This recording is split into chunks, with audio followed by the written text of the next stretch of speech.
What will you do while you wait on your calling from God? Will you be faithful? Will you dream big? Will you serve well? And will you fight? It's your time to step up. Hey everybody, I hope you're having a great day. Last week in Sunday service, we started a new series called Step Up.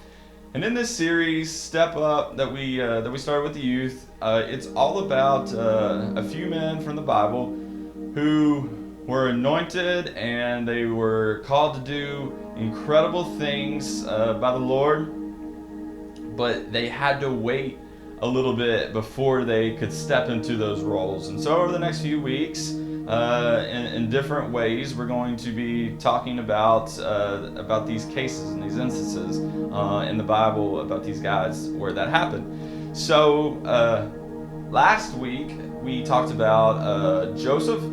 And for those of you who don't really know the story of Joseph, he had what we called pit experiences.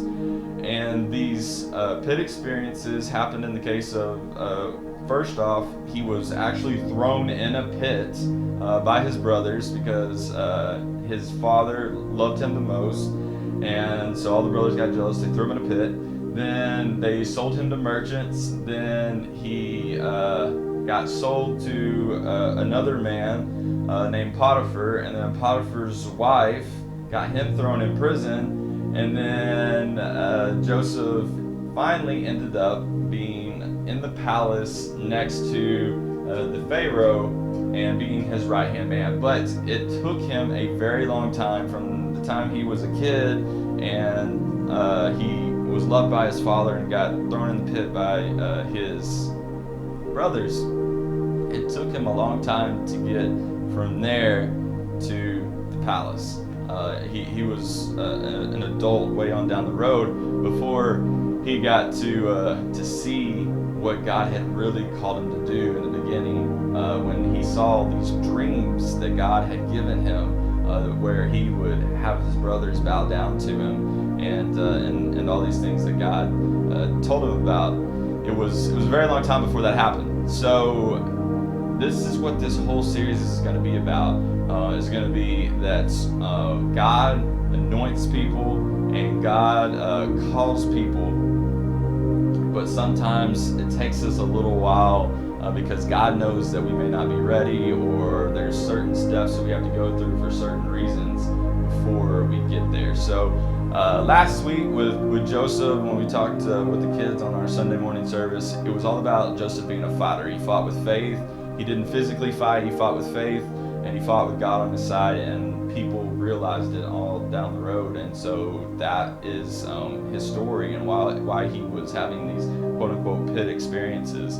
And we have pit experiences in our life. We don't actually get thrown in pits per se, but we have bad circumstances that might happen to us, and people are watching us, and people are seeing how we're going to react to them. So that is what we talked about last week. So this week we're going to talk about a different person from the Bible. And this week we're going to talk about somebody that you may also be familiar with if you've been in church or studied the Bible. His name is David. And so what we're going to talk about today is how David was anointed, but he wasn't announced. So there wasn't any kind of big announcement whenever he got anointed. So before we go any further, what we need to do, I need to make sure that we're all on the same page about what anointing is. So anointing is the power of God activated within your life so that you can change lives of others. So let me say that again. It's the power of God activated within your life so that you can change the lives of others. And y'all, the awesome thing about this anointing is we are all anointed by God. Every single one of us. Even if you don't feel like that, you have an anointing or you've been anointed by God, you have been. We're all anointed by God, and that's super, super cool.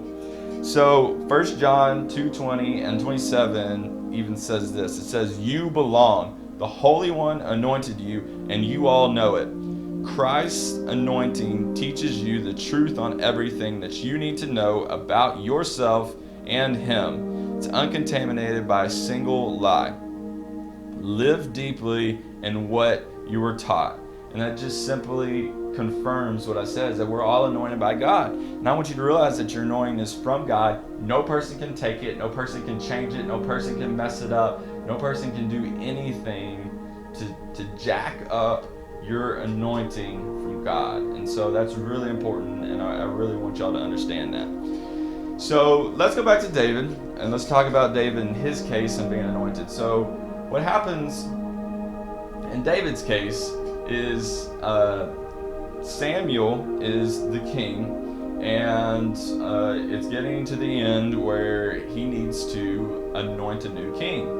So he goes around and he finds this man named Jesse, and he goes to Jesse and he says, "Hey, Jesse, I need to anoint one of your sons." He said, I feel like I need to anoint one of your sons to be the next king. And so he says, "Line up all your sons, and I will anoint one of them." So Jesse lines them all up, and Samuel looks them all over, and he goes, "Do you have any more sons? Is there another one anywhere?" And Jesse goes, "Yeah, there's a man named David. There's a young boy named David, but he's out in the fields." And he says, "Go and get him. We're not going to do anything until David comes and I can see him." So David comes. They go and get David. He comes, and Samuel looks him up and down and sees what he's like, and can just see God radiating from him. And so right then and there on the spot, Samuel anoints David to be the king. But here's the thing about this story is Samuel has anointed David to be the king. However, David doesn't become the king right then and right there on the spot. It's 15 to 20 years down the road before David actually gets to become the king and sit on the throne. He has to, for 15 to 20 years, serve the man that is on the throne. So he is anointed, but he was not announced for 15 to 20 years to become the king. Nobody knows that he's supposed to be the king except for his family, who was there and saw Samuel do it. So it was a long time before he got to step in that role. So what I need you to know, and what I want you to get from this, is that your platform doesn't determine your power. What you are doing as far as your roles and everything that is going on in your life, it doesn't determine your power. You can serve the Lord anywhere, at any place, and at any time. You can serve Him in your school. You can serve Him out on the streets. You can serve Him in your place of work. You can serve Him wherever. You don't have to be a pastor or the leader of any kind of Christian group or anything like that to serve the Lord. You can serve Him anywhere and at any time. And I need you to realize that you don't have to have a microphone on stage or a video camera or anything like that to serve the Lord and to talk to people about Jesus. So all we have to do is we have to be obedient to God, and we have to trust Him and trust His process, and just put faith in Him, and just realize what is going on, that He has us in the palm of His hands, and that we're anointed by Him. It just may be a little bit down the road before we actually get to step into that role and get announced. So David, for those of you that don't know, David ends up being one of the greatest kings, and he actually gets the title in the Bible of being a man after God's own heart.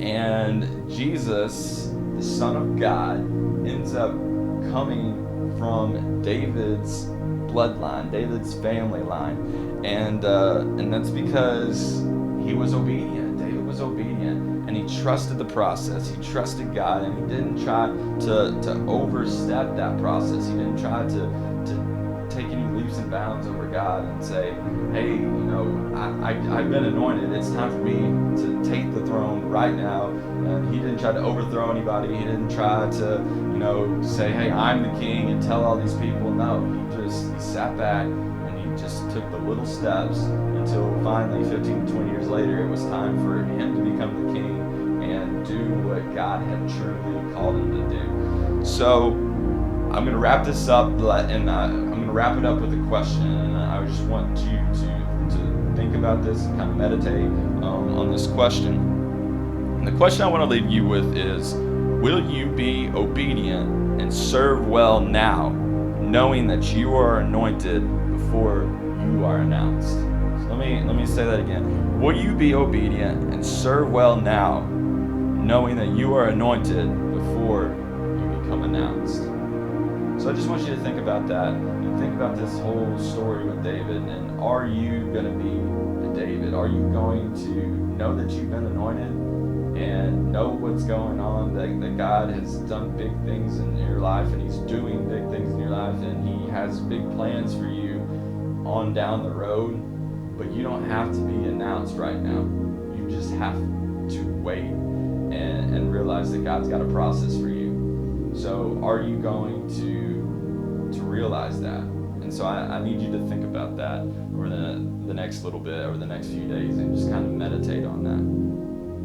So I just want to say thank y'all for listening, and I love y'all so much, and we're always praying for you, and we'll see you next time.